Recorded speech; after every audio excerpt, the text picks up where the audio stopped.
Detalye sa relasyon di umano ni Christine Reyes kay Gio Tingson pagkatapos kay Marco Gumabaw.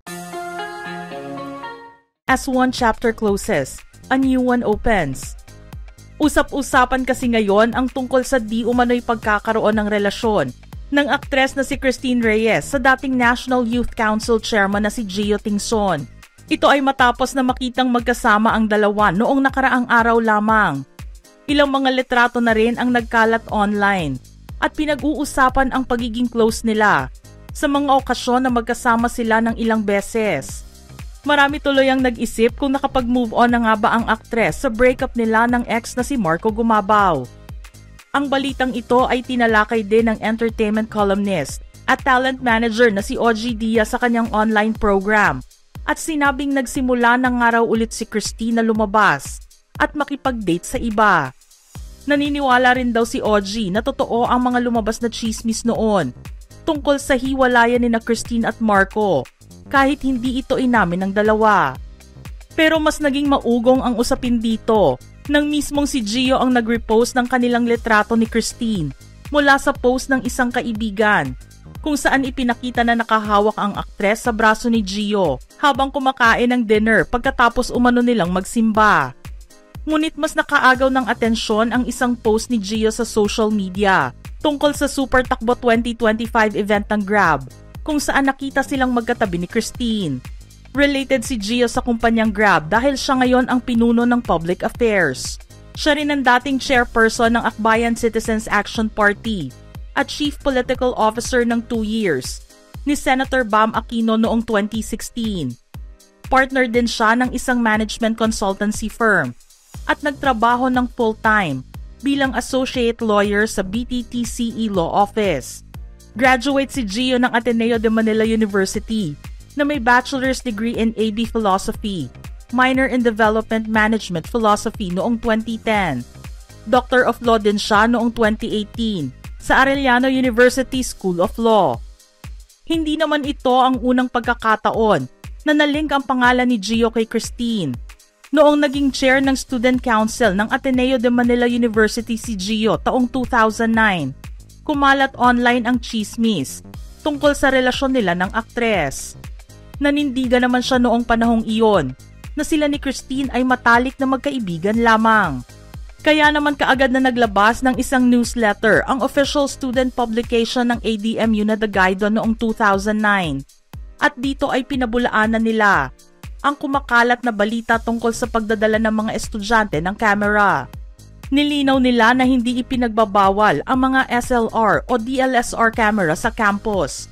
Pero para maiwasan ang unauthorized commercial use of photos, ang mga mag-aaral ay kinakailangang kumuha muna ng permit mula sa Office of Administrative Services bago kumuha ng mga larawan.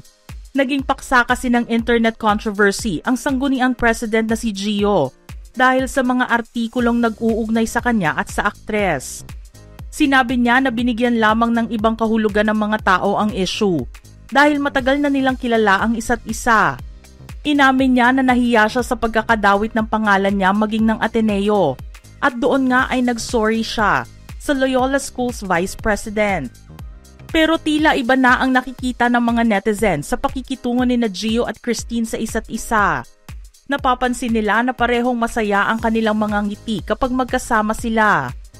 Ang ilan naman sa mga nakakita sa kanila ay nagsasabing bagay sila sa isa't isa at mababaka sa kanilang mukha na maganda ang pinasok nilang relasyon. Wala namang kumpirmasyon pa ang maririnig mula sa kampo ni na Christine at Gio tungkol sa paglilink sa kanilang mga pangalan. Dahil nagiging usapan na ngayon ang pagkakaroon ng bagong love life ni Christine, marami namang fans ang nalungkot dahil inasahan nila na ang magandang kwento ni Christine kasama si Marco Gumabaw ay magiging panghabang buhay na rin. Matagal din kasing pinag-usapan ang tungkol sa kanilang breakup. Bago kasi maisulat ang pagsasama ni na Christine at Gio sa ilang mga events, walang maririnig na kahit na ano tungkol sa pinagdadaanan ni Christine sa breakup nito sa ex.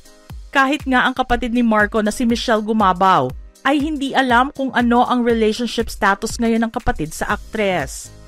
Nang minsang ma-interview si Michelle, sinabi nito na hindi niya alam kung ano na ang nangyayari sa love life ni Marco. Handa rin naman siyang tanungin ito para malaman din kung kamusta na sila ni Christine. Nito lamang nagdaang buwan nang ipagluksa ni Christine ang pagpanaw ng kanyang adoptive father.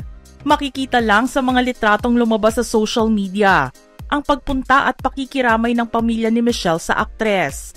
Walang Marco na nasilayan. Pero nagkasama naman sila noong mag-submit si Marco ng kanyang COC sa pagtakbo ng aktor bilang 4th District Rep ng Camarines Sur. Nakita rin silang magkasama ilang linggo matapos ang submission noong makumpleto nila ang Public Service Administration Certificate course mula sa University of the Philippines, National College of Public Administration, and Governance and Center for Policy and Executive Development. Ipinagmamalaki nila pareho ang kanilang mga certificates kasama ang mga mentors nila.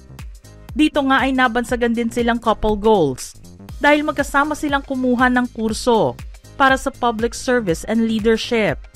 Iyon nga lang noong campaign period para sa nagdaang 2025 midterm elections.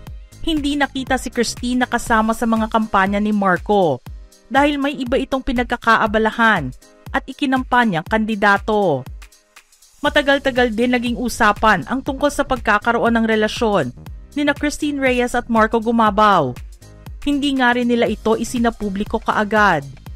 Taong 2023 nang ito ay unang pag-usapan sa online community dahil sa ilang mga pagkakataon na nakita rin silang magkasama. Nagsimulang mas lumalim ang kanilang pagkakaibigan noong magkakilala sila sa programang Soko sa ABS-CBN. Pero wala ring kumpirmasyon ang nakuha mula sa kanilang dalawa kahit ilang beses silang spotted na lumalabas. Sa tuwing matatanong sila sa estado ng kanilang relasyon, pareho nilang sinasabing komportable sila na magkasama dahil pareho naman silang single.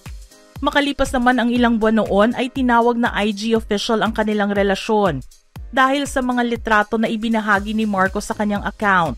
Doon ay inilarawan niya si Christine bilang my home and my adventure all at once. Hindi rin naging issue sa kanila ang 6-year age gap nila at tanggap din naman ni Marco ang pagkakaroon ng anak ni Christine. Sa breakup news ni na Christine at Marco, naibalita rin noon na nag-unfollowhan di umano ang dalawa sa social media. Pero sa kasalukuyan, makikita pa rin ang mga IG handles nilang dalawa sa account nila. Mukha namang maayos ang naging hiwalayan ng dalawa, kaya hindi na nila kinailangan pang mag-unfollow ng mga accounts. Nagsimula rin naman kasi sila bilang magkaibigan at nabuo nila ang relasyon na yon sa pamamagitan ng ilang beses nilang pagsasama sa mga seryeng kanilang ginawa noon.